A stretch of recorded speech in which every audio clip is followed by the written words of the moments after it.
Funding for this series has been provided by the following. In the heart of Barolo lies Cantina Adero Winery. Today, the sixth generation of the Aderos continue the family tradition of producing wines from ancient vines in Piemontese terroir. Adero Wines, since 1878. Victor Rollo and Chef Dave Pasternak's Esca restaurant in New York City's Theater District, serving contemporary Italian coastal cuisine, crudo, fresh fish, prime meats, and pasta. Dishes rooted in the simplicity of Italian flavors. Esca, New York City. The Magaldi Group. STEM. Solar Thermoelectric Magaldi.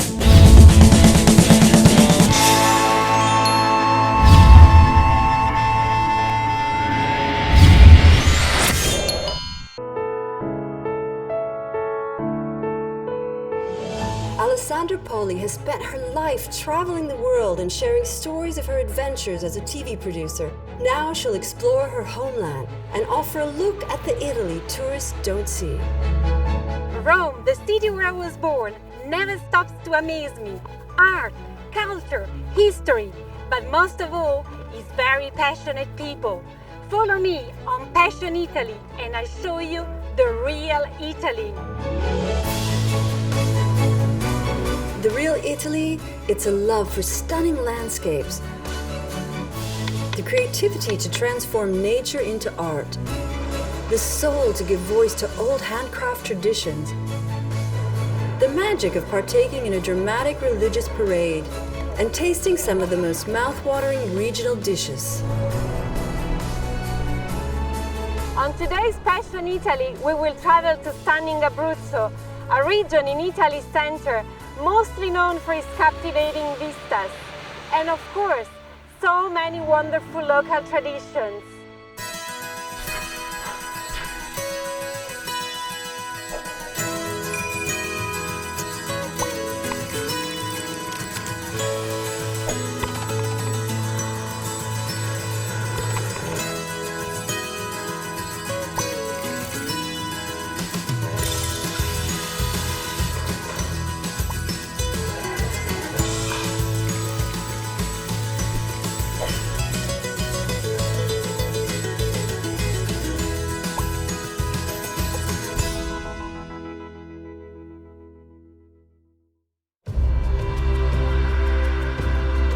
Abruzzo is the greenest region in Europe.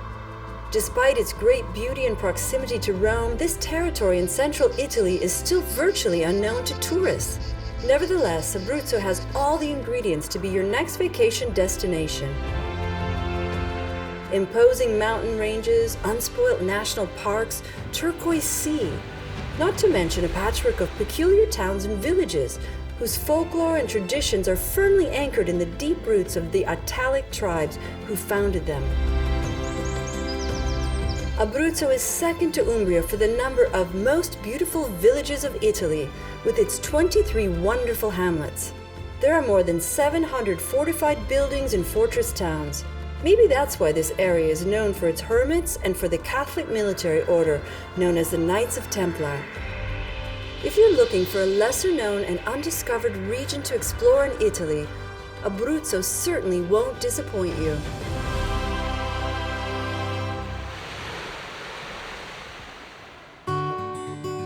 Abruzzo is our destination on today's Passion Italy. Castelli on the slopes of the Gran Sasso mountain is our starting point. We will stop in Chieti and then drive inland to reach Guardiagrele. The Trabocchi coast on the Adriatic is our next destination. Lentella, the last stop. The gorgeous skyline of the Gran Sasso mountain, looking like the head of a sleeping giant, welcomes Alessandra to Castelli. The town seems to have been born to make the gorgeous maiolica ceramics it's known for. The territory is rich in clay and water necessary to make the ceramics. Dense, woody bushes used to keep the kilns burning, blanket the valley. Between the 15th and 17th centuries, it became one of the most important maiolica production towns. The refined objects created right here were highly considered in the European courts. In the Ceramics Museum, you'll admire some of these ancient works of art.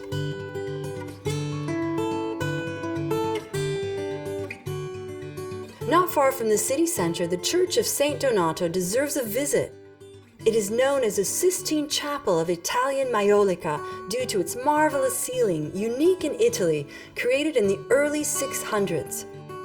All the local ceramic artisans who contributed to the work were free to express their creativity.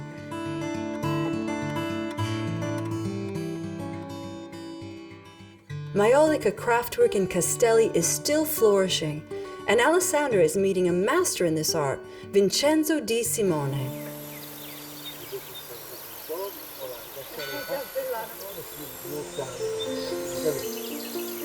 Vincenzo has worked with clay using age-old traditions for 70 years. Once a year, to keep the old-time memory alive, he lights up the ancient wood kiln to bake his clay work for 24 hours.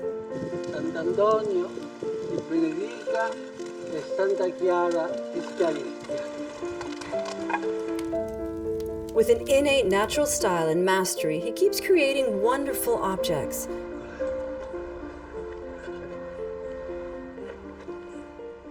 His son Antonio, who follows in his father's footsteps, paints them. For generations, this art has been their passion. La mia avventura è questa: io dove abitavo, c'è mio fratello che lavorava la ceramica in una bottega, mi si portava sempre. E io, sai, i bambini, andavo là e con gli stampi, con le dita, e da allora dissi me ne vado a lavorare. Avevo 7 anni, da allora io ne ho 86, ma faccio lì i conti. Mi venne subito il pallino di sapere come è fatto l'arancio, come è fatto il giallo, come è fatto i colori, come è fatto lo smalto, e da lì ho scoperto tutte le ricette vecchie e io quelle ricette le conservo ancora, però da là ho preso che cosa ci serve per fare l'arancio, per fare il cobalto, per fare quello, capito? Io per esempio non li ho dipinti, il modellato non si può dipingere. Allora io l'ho lasciato in quel modo, terra e fuoco, e sta a posto.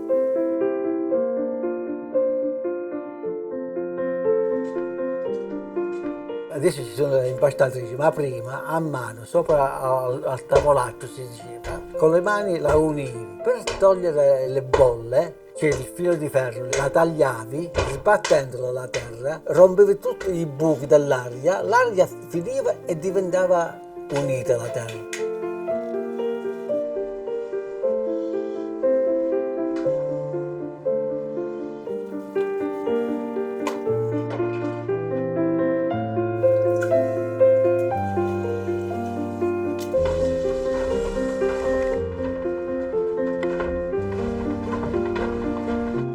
Nasce da sé una cosa, se ti piace, la mente mi cammina, mi è piaciuto sempre da bambino. Se non mi piaceva non mi permettevo di fare quel che ho fatto, perché mi piace.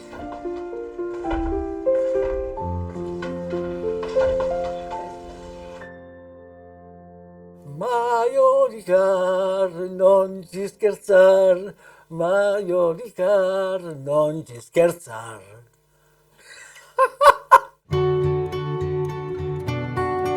Chieti is one of the oldest cities in Italy, and legend says it was founded by Achilles and originally named Tiate in honor of his mother Thetis.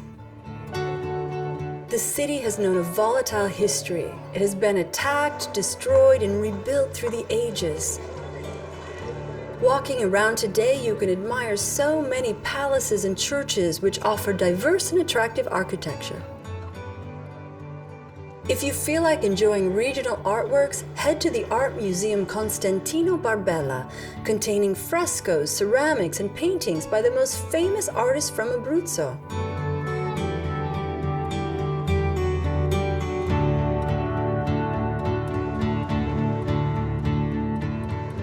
The Marocchino Theatre opened in 1818. It's a precious architectural gem. It was dedicated to the King of Naples, Ferdinand I. The sumptuous curtain, made in 1875, is unique in the world because of the fabric painting.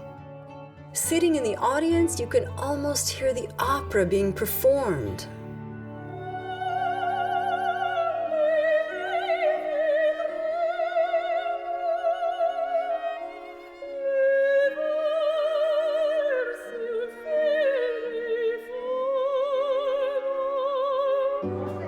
You need a break?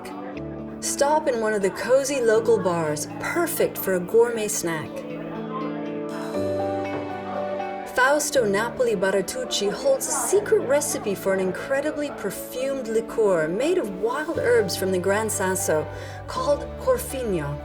His grandfather invented it in 1858.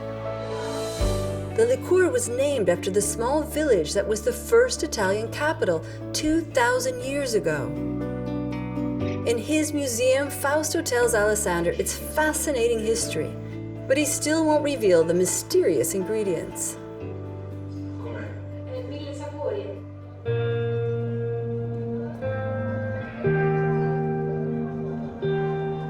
Full of mystery and fascination is also the crypt of Sodalizio, which is hidden inside the imposing San Giustino Cathedral. Treasure troves of art decorated with golden stuccos from the 1700s, it's the residence of the Archconfraternity of Sacromonte. The Archconfraternity was created in the 16th century with the aim of helping the poor and celebrating religious rites.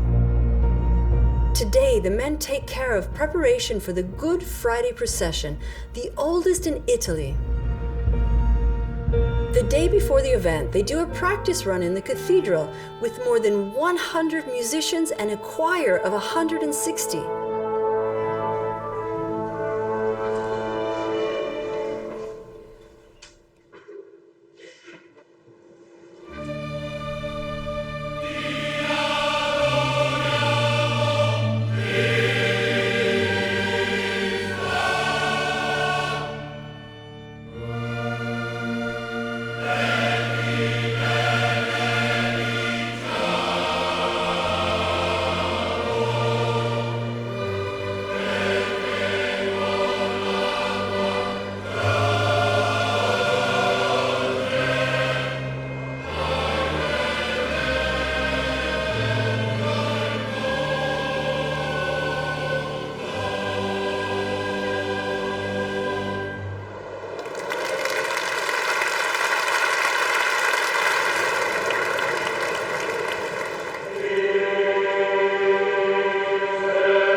Since the reconstruction of the city's cathedral in 824, the procession takes place in the historical city center.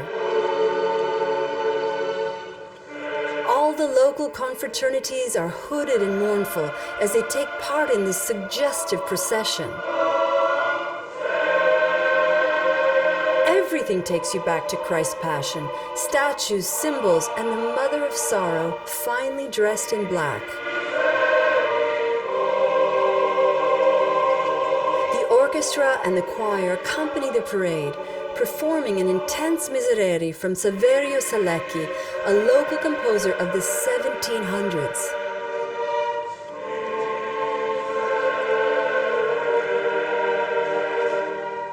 Attending this emotional event is really moving.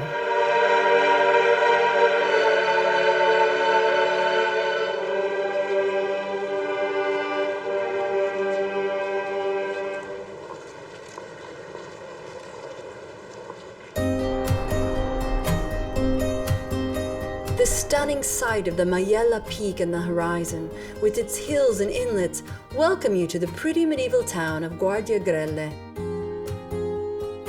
The city became famous for the unsurpassed master of Abruzzo's art jewelry, Nicola da Guardiagrele, who was born here in the capital of copper and wrought iron crafts.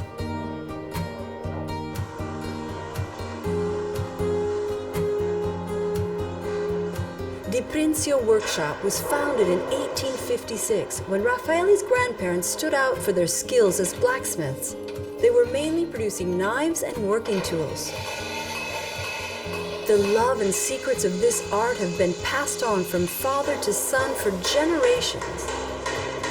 Io sto in bottega avevo 6-7 anni, ma con passione, Natale, domenica, tutti i giorni. Seguivo il nonno, il papà, aiutavo.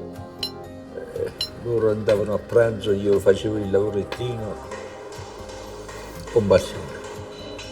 Nella nostra famiglia c'è stata sempre la tradizione col martello, si è lavorato col martello.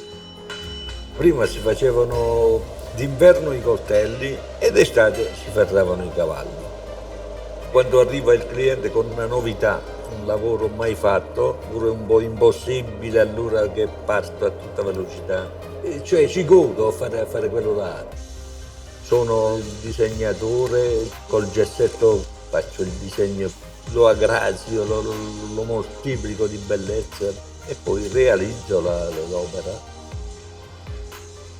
Il bello di questo lavoro è la forgiatura, bello. Cioè, fatto bello una forgiatura, quella voluta, quella foglia, è pregiato il lavoro.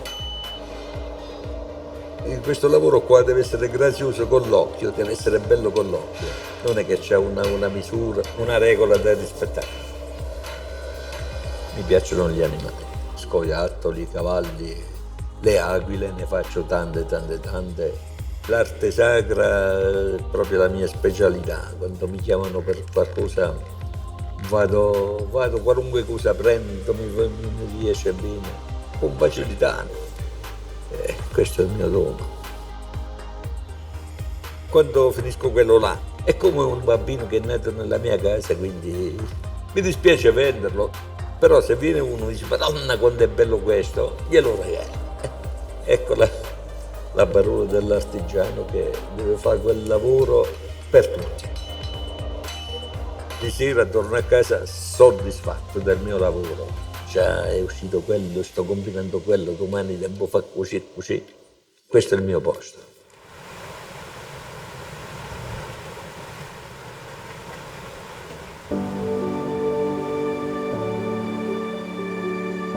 The beautiful 45-mile coastline which stretches from Ortona to San Salvo is unique to Abruzzo, and it is protected as a UNESCO World Heritage Site. It's easily one of Abruzzo's most amazing tourist sites. Fascinating wooden structures sit over clear and turquoise water. They resemble giant wooden crabs. Their name is trabocchi.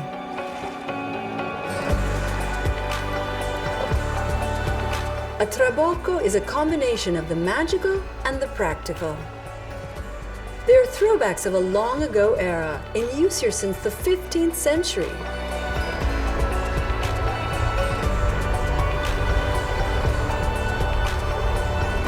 Wooden stilts were used to erect freestanding platforms connected to the land, allowing fishermen to get farther out into the sea.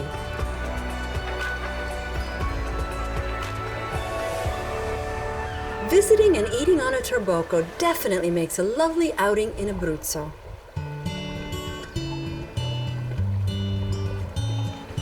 A small dock filled with colorful boats drenched with fish and the smell of the sea is the natural backdrop to Trabocco Punta Tufano.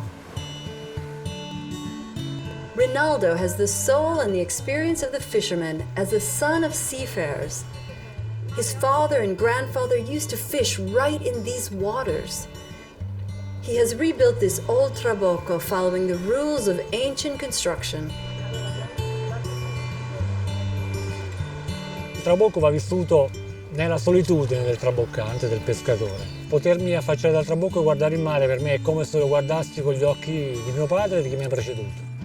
Queste strutture sono un po' una conquista dell'uomo nei confronti della natura, perché il traboccante ha dovuto sempre ingegnarsi, inventare dei sistemi nuovi per poter arginare il vento fortissimo invernale e le mareggiate molto forti invernali. E in parte ci siamo riusciti, oggi i trabocchi sono abbastanza resistenti, perché in realtà consentiamo al mare, alle ondate, di poter passare tranquillamente fra i travi del trabocco.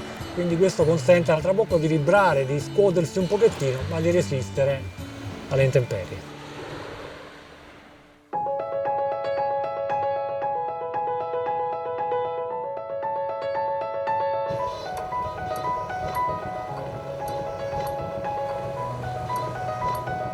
Quando l'acqua è chiara, il traboccante non fa altro che affacciarsi sulla parte anteriore, quella che dà verso il mare aperto del trabocco, e guardare il fondo del mare e aspettare che qualche pesce si decida a passare su questa rete è lì che il traboccante comincia a farla risalire e quindi catturare quello che si trova su di essa.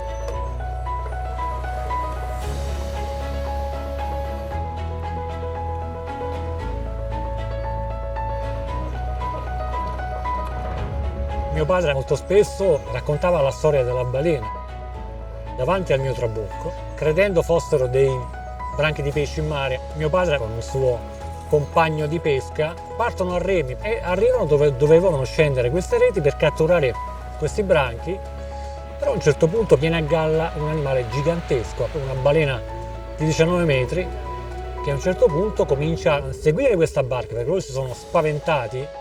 La balena si è purtroppo incagliata a 50 metri da qui e quindi è una storia che rappresenta questo territorio. C'è un patrimonio naturalistico, paesaggistico e culturale da tramandare e a tenerci stretti.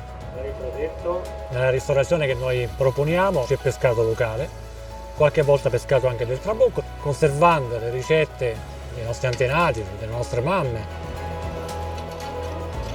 Quale miglior modo per mettere insieme le caratteristiche del mare e della terra se non il brodetto della costa dei trabocchi? Il trabocco è veramente un collegamento fra ieri e oggi.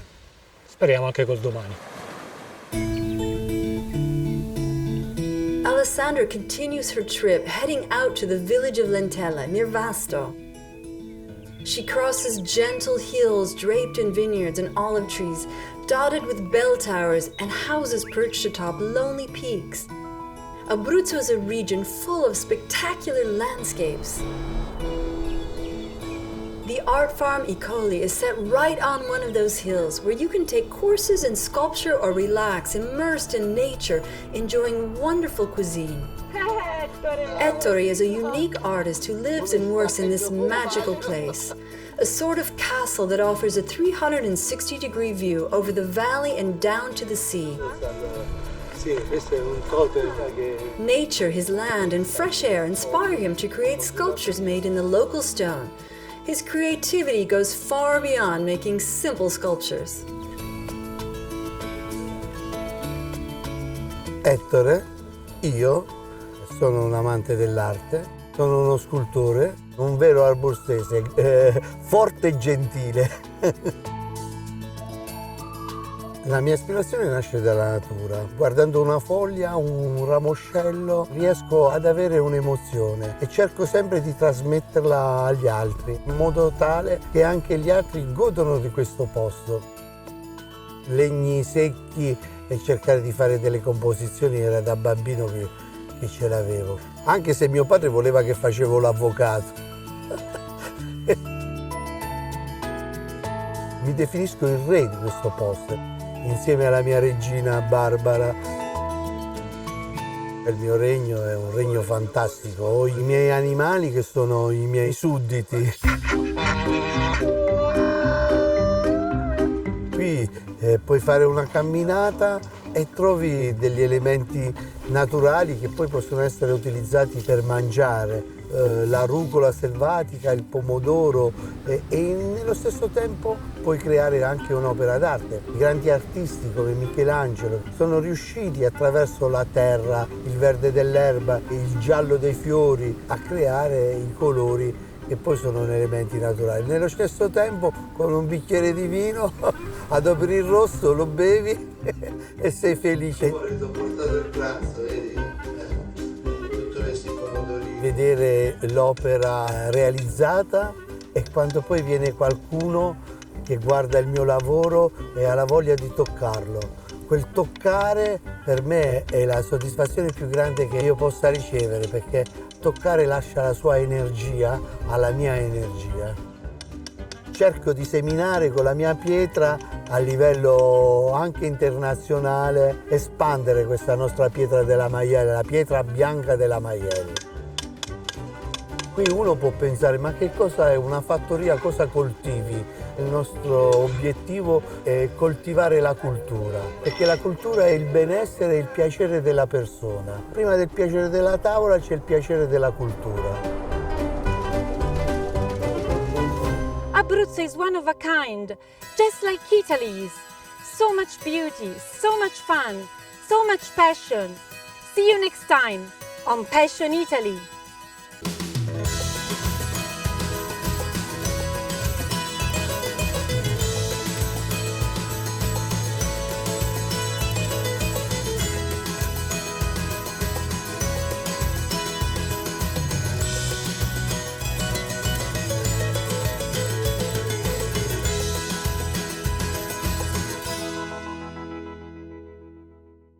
Funding for this series has been provided by the following.